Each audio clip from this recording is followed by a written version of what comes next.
नमस्कार दोस्तों, UP infra zone में आपका स्वागत है। आज के इस वीडियो में हम यूपी डिफेंस कॉरिडोर इस पर विस्तार से चर्चा करेंगे। दोस्तों, वीडियो शुरू करने से पहले आपसे निवेदन है कि अगर आपने चैनल को सब्सक्राइब नहीं किया है तो चैनल को सब्सक्राइब कर लें और इसके बगल में जो बेल आइकन है उसको जरूर दबा लें। दोस्तों, मैं पहले आपको बता दूं कि अगर आपने यूपी डिफेंस कॉरिडोर पे इससे पहले वीडियो देख रखा है तो आपको वो वीडियो देखने की जरूरत नहीं है। यहाँ से हम इस परियोजना पर विस्तार से चर्चा करने वाले हैं। इसके कई सारे पार्ट्स आएंगे। पहले पार्ट के अंदर हम यूपी डिफेंस कॉरिडोर और इसके संबंध में जो जानकारी है उसको लेंगे। उसके बाद हम यूपी डिफेंस कॉरिडोर की डिटेल जानेंगे। उसके बाद हम सेपरेट वीडियो प्रत्येक नोड पे लेकर आएंगे। तो यहाँ पर दोस्तों इस वीडियो को शुरू करते हैं। सबसे पहले हम डिफेंस कॉरिडोर के इम्पोर्टेंस की बात करते हैं कि डिफेंस कॉरिडोर किस लिहाज से महत्वपूर्ण है। दोस्तों, डिफेंस सेक्टर कई मायनों में क्रूशियल है। इसका प्राइमरी रोल कंट्री की सॉवरेनिटी, टेरिटोरियल इंटीग्रिटी, सिटीजन को एक्सटर्नल थ्रेट से बचाना और रीजन के अंदर पीस और स्टेबिलिटी बनाए रखना। इसके अलावा जो टेक्नोलॉजिकल और इनोवेशन होते हैं ये केवल डिफेंस तक ही सीमित नहीं होते हैं। इनका use communication, aerospace, cyber security इसमें होता है।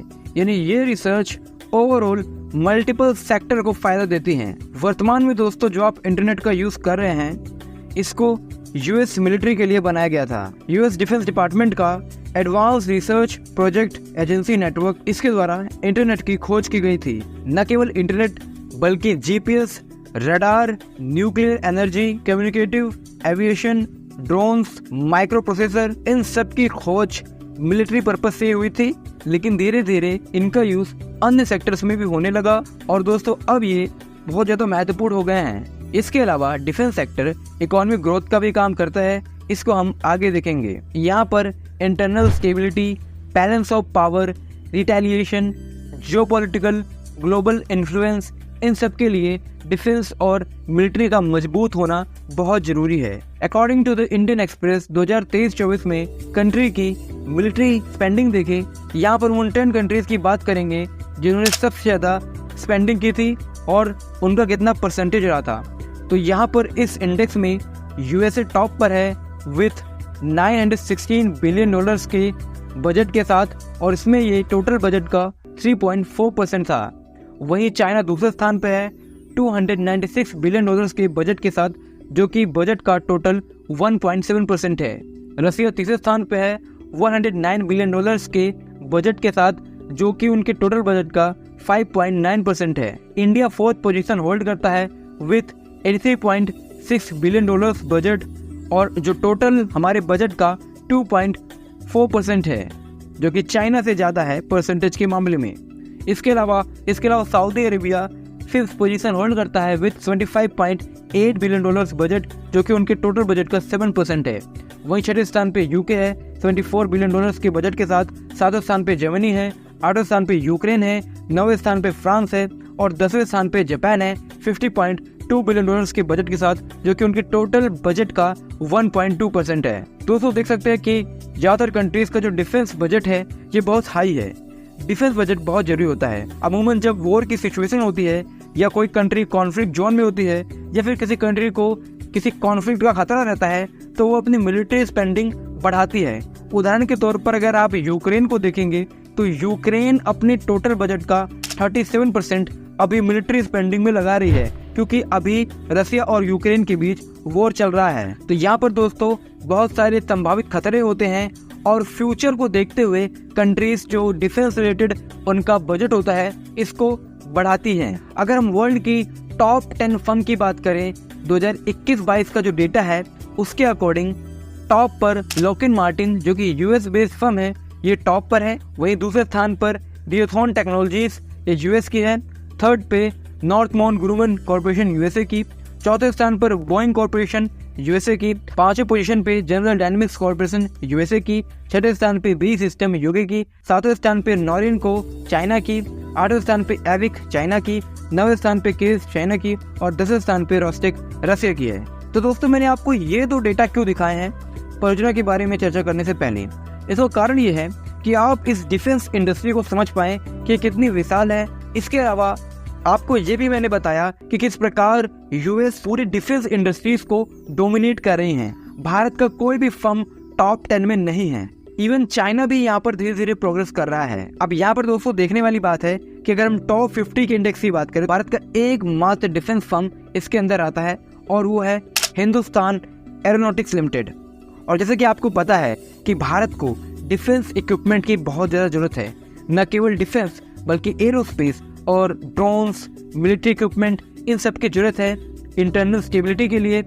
इसके अलावा यहाँ पर भारत दूसरे राष्ट्रों को अगर एक्सपोर्ट करेगा, क्योंकि इंडस्ट्री इतनी बड़ी है जो हमारी इकोनॉमिक प्रॉस्पेरिटी का काम करेगा।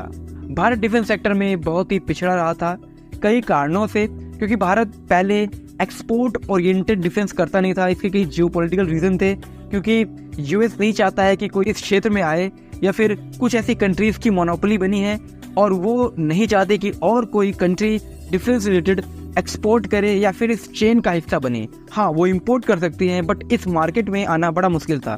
हालांकि दोस्तों अब भारत डिफेंस के क्षेत्र में कूद चुका है। भारत न केवल इंपोर्ट करता है बल्कि भारत अब एक्सपोर्ट को बढ़ा रहा है। इसका इन्वेस्टमेंट देश की इकोनॉमी को बढ़ाता है, बल्कि रिसर्च एंड डेवलपमेंट में भी योगदान देता है और इंडस्ट्रियलाइजेशन को भी प्रमोट करता है। भारत में डिफेंस एक्सपोर्ट धीरे धीरे बढ़ रहा है। According to the Hindustan Times 2023-24 में भारत ने $2.5 बिलियन, जो कि करीब 20,915 करोड़ रुपीस बैठता है, इतने का एक्सपोर्ट किया था। दोस्तों यहाँ पर एक डेडिकेटेड डेटा है, उस डेटा को हम देखेंगे और समझेंगे कि किस प्रकार भारत ने एक्सपोर्ट को बढ़ाया है। तो दोस्तों इस इंडेक्स के मुताबिक 2016-17 में भारत द्वारा 1,521 करोड़ रुपीस का एक्सपोर्ट किया गया था। 2018-19 के अंदर ये 10,947 करोड़ पहुंच गया। 2019-20 के अंदर ये 9,115 करोड़ पहुंच गया।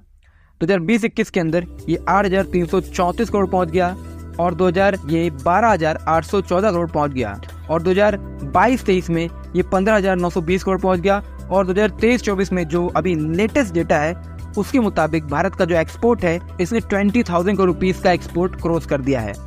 यानी कि भारत धीरे धीरे डिफेंस के क्षेत्र में ग्रोथ दिखा रहा है। एक्चुअल ग्रोथ अगर हम देखें तो 2017-18 का जो टाइम पीरियड है, अगर आप उसको गौर करेंगे, 2017-18 में भारत ने 4,682 करोड़ रुपीस का एक्सपोर्ट किया था। वहीं 2018-19 में एक्चुअल ग्रोथ हमें दिखती है जब दोगुने से ज्यादा एक्सपोर्ट हुआ था और 10,747 करोड़ रुपीस का एक्सपोर्ट भारत ने किया था। कोविड में थोड़ा डाउनफॉल हुआ, फिर एक्सपोर्ट इंक्रीज हुआ। अब दोस्तों यहाँ पर 2018-19 की टाइमलाइन बहुत जरूरी है कि 2018-19 की टाइमलाइन में ऐसा क्या हुआ कि धीरे धीरे भारत का एक्सपोर्ट बढ़ने लगा। तो यहाँ पर दोस्तों भारत के अंदर कई सारी फर्म निवेश करना स्टार्ट कर चुकी हैं। 2018 के अंदर यूपी के अंदर एक इन्वेस्टर समिट ऑर्गेनाइज की गई थी यूपी गवर्नमेंट द्वारा। और दोस्तों इस इन्वेस्टर समिट में सेंट्रल गवर्नमेंट द्वारा यूपी के अंदर एक डिफेंस इंडस्ट्रियल कॉरिडोर को डेवलप करने का प्लान बनाया गया और इसका अप्रूवल बाद में दिया गया। लेकिन पूरे हिंदुस्तान के लिए एक महत्वपूर्ण घोषणा है। इस वर्ष बजट में प्रस्ताव रखा गया था कि देश में 2 डिफेंस इंडस्ट्रियल कॉरिडोर्स का निर्माण किया जाएगा। इनमें एक उत्तर प्रदेश में प्रस्तावित है। तो कुल मिला के दोस्तों भारत के अंदर 2 ऐसे डेडिकेटेड इंडस्ट्रियल कॉरिडोर का डेवलपमेंट हो रहा है। एक तमिलनाडु के अंदर है जो सदर्न रीजन में है, एक उत्तर प्रदेश के अंदर बनाया जा रहा है जो कि नॉर्दर्न रीजन में है। इन दोनों औद्योगिक गलियारों के विकास होने की जो संभावना है ये बहुत अधिक है और कई कारणों से ये लोकेशन चूज की गई है। यूपी के अंदर जो डिफेंस कॉरिडोर है इसको 6 नोड में डिवाइड किया गया है। इसमें अलीगढ़, आगरा, कानपुर, चित्रकूट, झांसी और लखनऊ है। अब यूपी दोस्तों इतना खास क्यों है, क्यों इसको यहाँ पर डिफेंस कॉरिडोर दिया गया? हो सकता था कि डिफेंस कॉरिडोर बिहार में बना जा सकता, हो सकता था कि मध्य प्रदेश भी एक अच्छी लोकेशन हो सकती थी। यूपी भारत की 3rd लार्जेस्ट इकोनॉमी है और यूपी की पॉपुलेशन सबसे ज्यादा है। सबसे ज्यादा एमएसएमईज यूपी के अंदर ही ऑपरेट हो रही हैं। इसके अलावा यूपी की जो डेडिकेटेड पॉलिसीज हैं वो इसको सपोर्ट करती हैं। तो यूपीडा को इसकी नोडल एजेंसी बनाया गया है। दोस्तों एक और बहुत महत्वपूर्ण कारण है जिस कारण यहाँ पर डिफेंस कॉरिडोर के डेवलपमेंट को केंद्र सरकार ने अप्रूवल दिया। इसका एक महत्वपूर्ण कारण है एक्सप्रेसवे नेटवर्क। अगर आप उत्तर प्रदेश को गौर से देखेंगे तो जितने भी इंडस्ट्रियल नोड आपको दिख रहे हैं ये सभी एक्सप्रेसवे से कनेक्टेड हैं और जो कनेक्टेड नहीं हैं उनको भविष्य में कर दिया जाएगा। जैसे कि कानपुर लखनऊ एक्सप्रेसवे, इसका डेवलपमेंट हो रहा है।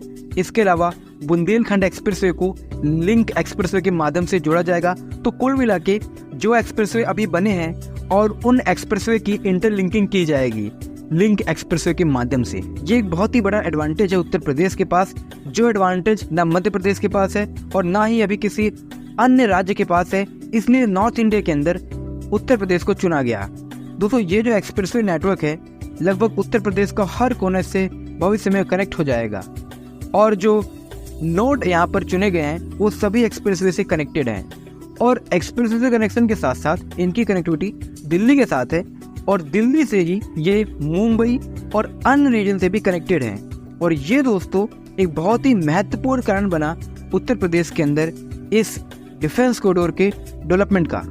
अब यहाँ पर दोस्तों इस पर हमने काफ़ी चर्चा कर ली। इसके बाद जो वीडियो होगी वो डिटेल पे होगी, पॉलिसी प्रमोशन पे होगी। इसके अलावा जो इनिशिएटिव लिए गए हैं सरकार द्वारा इस पर होगी। इसके बाद दोस्तों नोड वाइज जो प्रोजेक्ट्स चल रहे हैं, अलीगढ़ के अंदर कितनी फर्म ने निवेश करे हैं, कानपुर के अंदर क्या क्या इसके संबंध में हुआ है, इस पर चर्चा करेंगे और पूरा हम दोस्तों जो यूपी डिफेंस कॉरिडोर है इसको अच्छे से समझेंगे। आज की इस वीडियो में इतना ही। अगर आपने इस वीडियो को पूरा देखा, आपको ये वीडियो पसंद आए तो वीडियो को लाइक करें, चैनल को सब्सक्राइब करें। धन्यवाद आपका ये वीडियो देखने के लिए।